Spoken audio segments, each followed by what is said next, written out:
हरे कृष्ण। नवरात्रि भारत के विभिन्न भागों में अलग अलग ढंग से मनाई जाती है। गुजरात में इस त्यौहार को बड़े पैमाने के तौर पर मनाया जाता है। वह नवरात्रि समारोह इंडिया डांडिया और गरबा के रूप में जाना जाता है और ये पूरी रात भर चलता है। डांडिया का अनुभव बड़ा असाधारण है। बंगाल में दुर्गा पूजा मनाया जाता है। आइए जानने का प्रयास करें नवरात्रि और माँ दुर्गा के विषय में। नवरात्रि में माँ दुर्गा की 9 रूपों में पूजा की जाती है। माँ दुर्गा शिव की पत्नी पार्वती के विस्तार स्वरूप है, जो दुर्गा का रूप लेकर भौतिक सृष्टि का पालन पोषण करती है। वैदिक संस्कृति में स्त्री का स्थान, उनकी महिमा का इससे बड़ा साक्ष्य और क्या हो सकता है कि सृष्टि के 3 बड़े और महत्वपूर्ण 3 पदों पर स्त्रियां ही आसीन हैं। धन की देवी लक्ष्मी जी, विद्या की देवी सरस्वती जी और इस भौतिक संसार को संभालती है माँ दुर्गा, जिनको इस दुर्ग की जेल या जेलर कहा गया है। यहाँ पर यह समझाना अति महत्वपूर्ण है। जेलर का कार्य नियम बनाना नहीं होता है, बल्कि ये देखना होता है कि कोई भी सरकार द्वारा बनाए गए नियमों को तोड़े नहीं, उल्लंघन ना करें। भगवद गीता में भगवान स्वयं कहते हैं,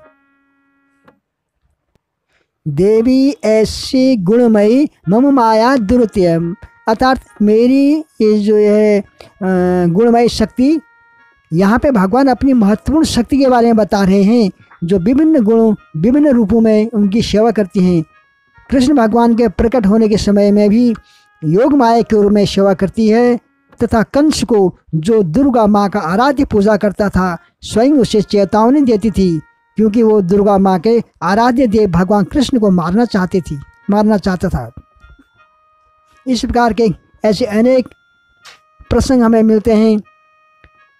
मूल ज्ञान का अभाव है कि परम भगवान श्री कृष्ण के साथ जीवों का, देवी देवताओं का, जड़ चेतन सभी का एक ही संबंध है, उनकी सेवा करना और उनको प्रेममय भक्ति करना।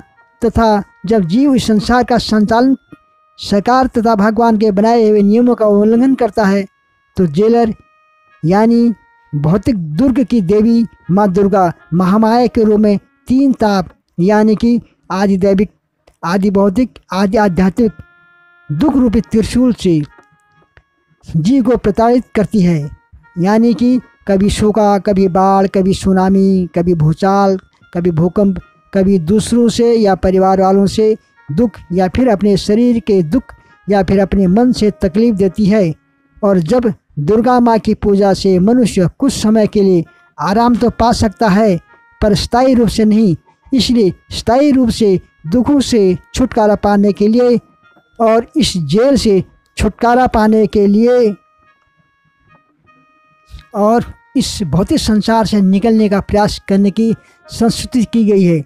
जब इस जन्म मृत्यु के चक्र से, संसार के जाल से निकलने के लिए लोग माँ दुर्गा की पूजा करते हैं, तो माँ दुर्गा इससे अति प्रसन्न होकर ऐसे जीवों को भगवान की भक्ति करने का अवसर प्रदान करती है और वे जिस भगवान की शक्ति महामाया से छुटकारा पाकर उनकी एक अन्य शक्ति योग माया के संरक्षण में आ जाती है।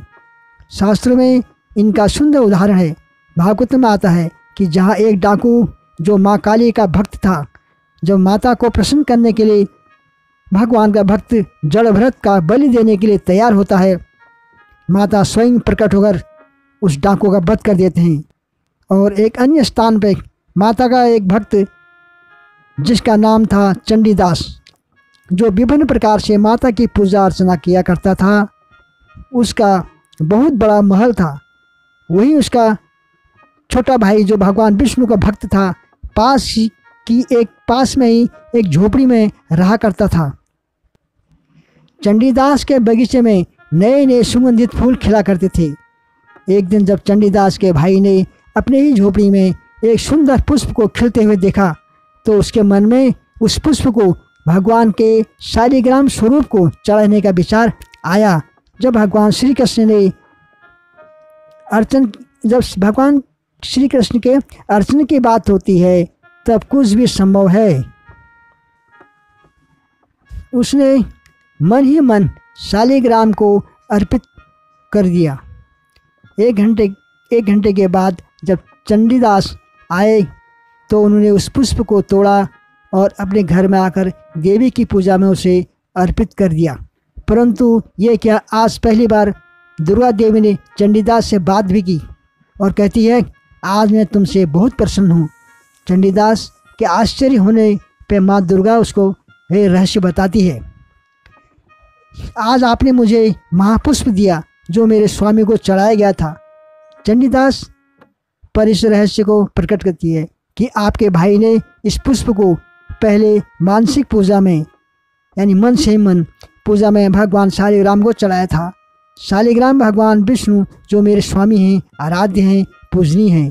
तथा इस प्रकार तब चंडीदास को अति प्रसन्न होकर परम भगवान श्री विष्णु की भक्ति का आशीर्वाद देती है, जिससे आगे चलकर वे भगवान के एक बड़े सुंदर भक्त हुए, जिन्होंने राधा कृष्ण की सेवा की और सुंदर कविताओं की रचना भी की, जिन्हें स्वयं चैतन्य महाप्रभु ने अतिमय बहुविभोर होकर गाया गया। तो हमें यहाँ पर ध्यान से समझना चाहिए कि दुर्गा देवी कौन है और वे हमसे क्या चाहते हैं। ब्रह्म संहिता में वर्णन आता है कि भगवान शिव की पत्नी दुर्गा परम शक्तिशाली है। वे अपनी इच्छा से ब्रह्मांडों की सृष्टि, पालन और विनाश करने की शक्ति रखती है। परंतु पूर्ण पुरुषोत्तम भगवान श्री कृष्ण की अध्यक्षता में स्वतंत्र रूप से नहीं।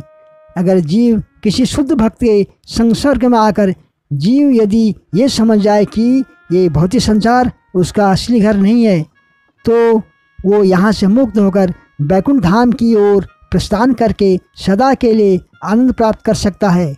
तो आइए इस दुर्गा पूजा पर हम माँ दुर्गा से ये प्रार्थना करें कि वह हमें पर्याप्त शक्ति प्रदान करें, जिससे हम इस भौतिक संसार रूपी दुर्ग से निकलकर श्री कृष्ण के धाम में उनकी सेवा में संलग्न हो सके।